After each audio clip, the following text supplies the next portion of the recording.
Oferecimento Postos Casa Grande. Siga o nosso Instagram e acompanhe todas as novidades e promoções. Fala, jogadores, vamos pro momento feedback para falar do empate ontem do Rubro Negro, né? Rubro Negro que tinha tudo para praticamente classificar na fase de grupos do Campeonato Nordeste, vem de uma invencibilidade gigante, né? 20 jogos sem perder. Tinha à sua frente um adversário nitidamente muito mais fraco, né, do que o Vitória, menos interessado do que o Vitória, né? O próprio treinador do Altos do Piauí, que é o Diá, né, o lendário Diá, figuraça inclusive, tinha dado, né, entrevista falando que a grande preocupação hoje do Altos é com o campeonato estadual. Então vinha com um time alternativo, tentar fazer algo que desse a condição do Altos de ficar pelo menos no empate, né? E ficou claramente no comportamento do Altos no início do jogo, era claro, né, e nítida a intenção do Diá, que era não levar gols. O Altos veio para o Barradão para não levar gols. E o Thiago Carpini, né, também fez algumas alterações, né? E uma delas que mais me chama atenção é a não inclusão do Carlinhos, né, que é um centroavante nato e que veio do Flamengo, né, e que a gente imaginava que teria mais minutagem, né, ou mais tempo para tentar mostrar uma condição que o trouxe até o Barradão. Mas o Carpini optou pelo Carlos Eduardo, né, como um falso 9 improvisado, o Rato encostando nele, de um lado o Gustavo Mosquito e do outro o Lucas Barbosa, aquilo que a gente já acostumou, com dois volantes atrás. E eu tenho falado muito isso, né, que o Baralhas para mim hoje é o titular absoluto, tanto que foi capitão no jogo de ontem, e quem está do lado dele, tanto o William Oliveira como o Ronald, são jogadores que me agradam muito e que fazem uma função muito parecida dentro de campo, portanto não altera muito o time em si, o entrosamento desses jogadores do meio campo. Na linha de trás, né, ele optou pelo Buiú, né, o Emerson Buiú no lateral direito, o jovem promissor da divisão de base do Vitória. A zaga, aquela que a gente já está acostumando, né, que é o Alter e o Neres.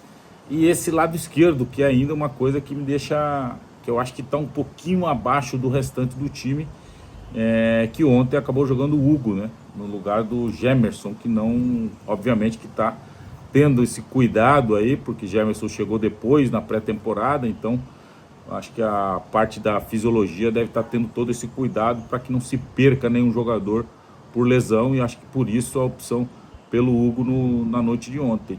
E o Hugo, confesso que é o jogador que menos ainda consegue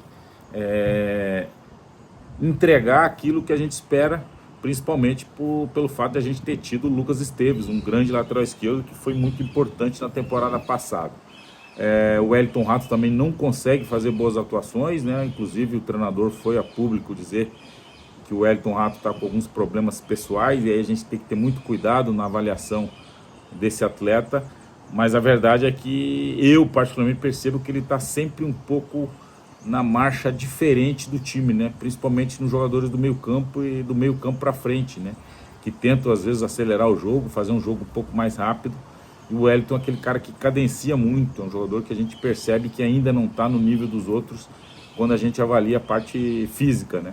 E aí o Vitória, com 10 minutos, jogadores, conseguiu dois lances que poderia já ter matado, né? Um lance individual do Gustavo Mosquito, que ele tira do goleiro, ela passa rente à trave, e depois do próprio Carlos Eduardo, que acaba errando em bola, né? Uma boa jogada pelo lado esquerdo, e que ele tem a possibilidade de acertar um voleio, acaba errando o chute, e o jogo continua 0-0, quando o próprio Carlos Eduardo, numa infantilidade, acabou sendo expulso, né? Não acho que merecia ser expulso, acho que ele foi imprudente, mas não foi um cara violento.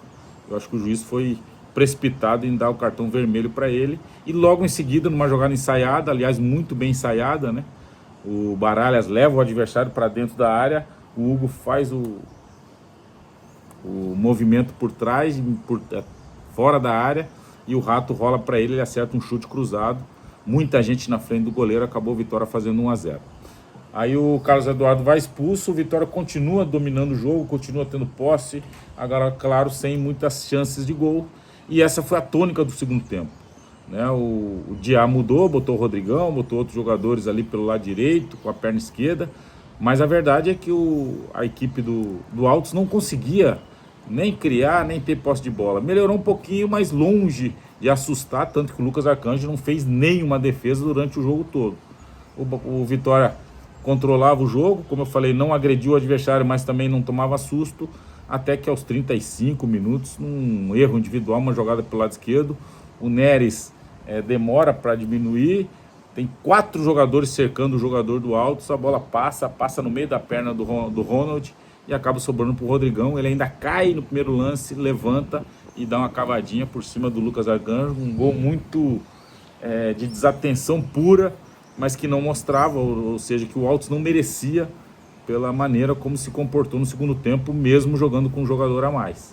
Mas foi um duro golpe que tirou 2 pontos do Vitória, perde a liderança do grupo para o Sport, que venceu o CRB, e serve de alerta, né, para que esses jogos que tenham o domínio, o controle, mesmo jogando com um a menos, como foi o caso de ontem, que a atenção tem que ser redobrada nos 90, 100 minutos, com os acréscimos, para que um lance não determine a perda de 2 pontos importantes nessa fase classificatória. Claro que o Vitória vai classificar, faltam 2 rodadas, mas obviamente vai classificar, mas são 2 pontos que poderiam dar um pouco mais de tranquilidade para esse finalzinho de fase classificatória e que serve de alerta para esse bom momento que vive o Sport Clube Vitória, de 20 jogos sem perder, com o Carpini tendo o domínio total daquilo que tem acontecido, principalmente, né, não só dentro de campo, mas na parte extra-campo, tudo que envolve o vestiário e o ambiente de trabalho, que a gente percebe que é muito bom. Esse é o Momento Feed Black de hoje. Gostou? Deixa seu like, compartilha o vídeo, se inscreve no canal e ativa as notificações. Fiquem todos com Deus. Obrigado, Charles Miller. Oferecimento Postos Casa Grande. Siga o nosso Instagram e acompanhe todas as novidades e promoções.